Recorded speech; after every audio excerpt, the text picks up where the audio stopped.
Number 7, you've been contracted to design and build a square-based, open-top, rectangular steel holding tank for a paper company. The tank must have a volume of 400 cubic feet. What dimensions will minimize the amount of steel required to build the tank?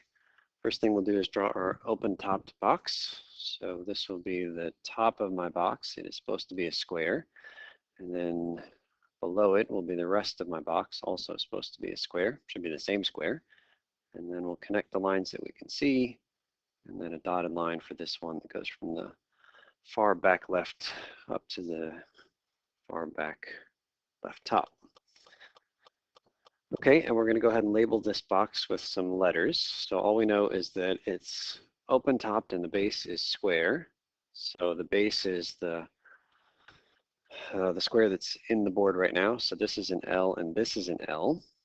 That makes it the square. And then the height of this box we will call H. Okay, so let's start translating the givens into some equations. First, it says the tank must have a volume of 400 cubic feet. So let's go ahead and write the formula for the volume of any kind of box. It's length times width times height. But in this case, the width is exactly the same as the length because it's a square base. So L squared H. That is the formula for the volume. But we also happen to know it's equal to 400 cubic feet. I feel like we're definitely going to solve that equation for one of those letters, but we can hold off on that. Now we're trying to find the dimensions that will minimize the amount of steel required. Okay, so how do we figure out how much steel is required? Well, that's just going to be a different kind of formula. In this case, the characteristic of the box that we're after is the surface area. So I'll write down that we're supposed to minimize. And A is going to be for surface area. So what's the area of all the different faces of this box? Well, let's just first start with the top and the bottom. So the top and the bottom are squares. The area of a single one of those squares is L squared. So it feels like top and bottom, we have 2L squared. However, this is an open-topped box. So it's really just a single L squared. Plus, now we need the area of the 4 faces that are going around the sides, the 4 lateral faces of this box. Okay, so the area of one of these faces, I'll say, for example, this one right here, is length times height, LH. And then if you just walk around and do all the other faces that are like that one, you'll see that they're all the same. They're all L times H as their area. So we have 4LH as the total area there. Okay, that's the thing we're going to minimize. The problem is it has 2 variables in it, L and H. That's why we're going to solve this equation right here for one of the letters. Feels like it's easier to solve for which one? H, because if you solve for L, you'll have to take the square root. So let's go ahead and solve this equation for H. We get 400 over L squared. And then we're going to take that and plug it back into the purple equation. So I'll put that down here now. So the area is equal to L squared plus 4L times, and now we're going to write down instead of H, 400 over L squared. So the good news is that that formula right there has only one variable in it, L. So we're ready to take a derivative and start doing some calculus things, but it's in our best interest to clean this formula up before we do any calculus. So let's go ahead and clean it up. L squared plus 4 times 400 is 1600. One of those L's cancels. We have a single L left over downstairs. So that's our cleaned up version for the area. We'll go ahead and write down now while we're thinking of it the domain of the area function. Okay, so we need to make sure that L is bigger than 0 because we can't divide by 0 and certainly we'll have no negative lengths. How big can L be? I don't think there's a limit. I think the L can be as big as it wants to be. So that's the domain. So all the L is bigger than 0. So now we've got our A formula. We'll take a derivative.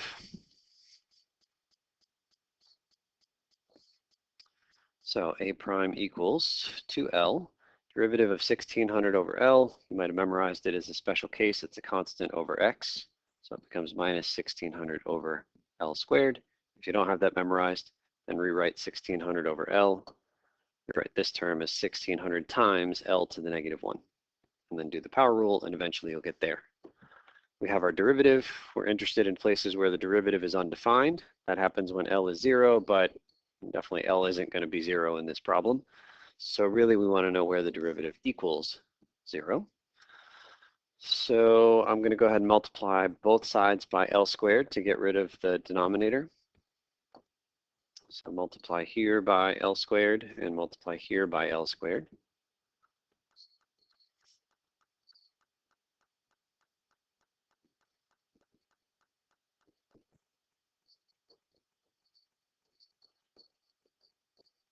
Because the least common denominator is L squared.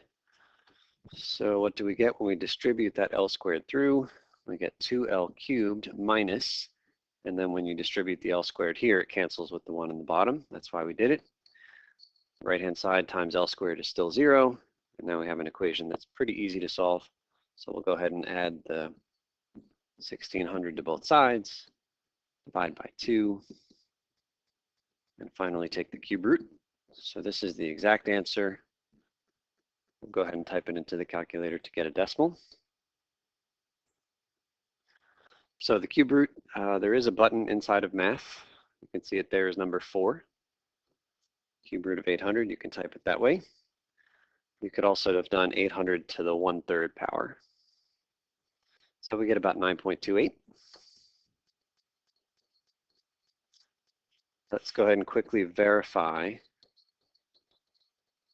that L equals 9.28 is in fact a min. We were looking to minimize the surface area. So we'll do that here. We'll do our number line test. So we're plugging things into A prime. You put your critical number on the number line. We'll go ahead and cap it at 0 on the far left-hand side. And we're going to plug numbers in either side of 9.28 into A prime, the derivative. So for example, if I plug in L equals 1, which is in that first interval there, into A prime. So my A prime is this top green one, ignoring the blue stuff. So I'm just going to arbitrarily pick L equals 1. So you're plugging L equals 1 here, and what kind of a thing do you get? Well, this is 2 times 1, that's 1600 over 1. 2 minus 1600 is very negative. So plugging in L equals 1, which is in this space, gives you a negative number. So we'll just put a negative sign right there. And then we're going to pick a number bigger than 9.28. You can pick 10. Might be easier to pick 100. So let's plug 100 into this top A prime line. So L is 100. So that right there is 200. L is 100. This fraction is very close to what number when L is 100? Really close to 0, because that L squared is going to be quite big compared to the top. So this is really 200 minus not very much. So that's positive. It's about 200. So indeed, because the derivative goes from negative to positive, we have a min. It doesn't take very long to verify it or to say it.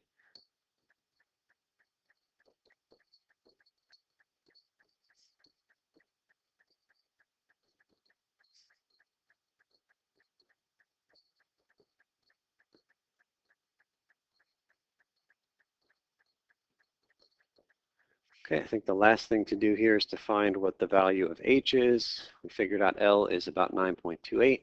Best place to go is the one equation that says h equals. It's right there at the top in black. H equals 400 over L squared. I'm going to copy that down here. I guess we'll put it in black.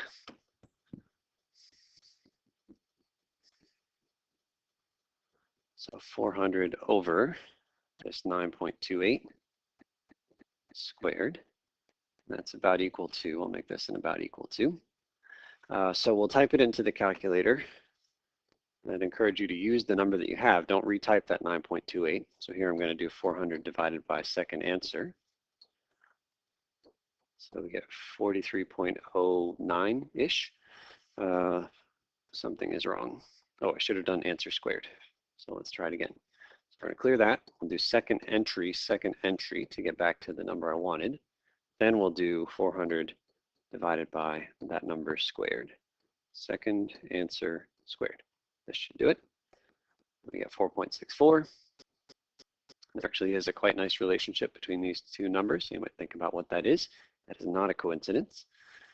So 4.64 is fine, just to show you that if you retype the 9.8, it's not going to be as accurate. If I just type this thing in here, it will give me a slightly different number, which is worse. The better number is this top one right here. So we get about 9.64.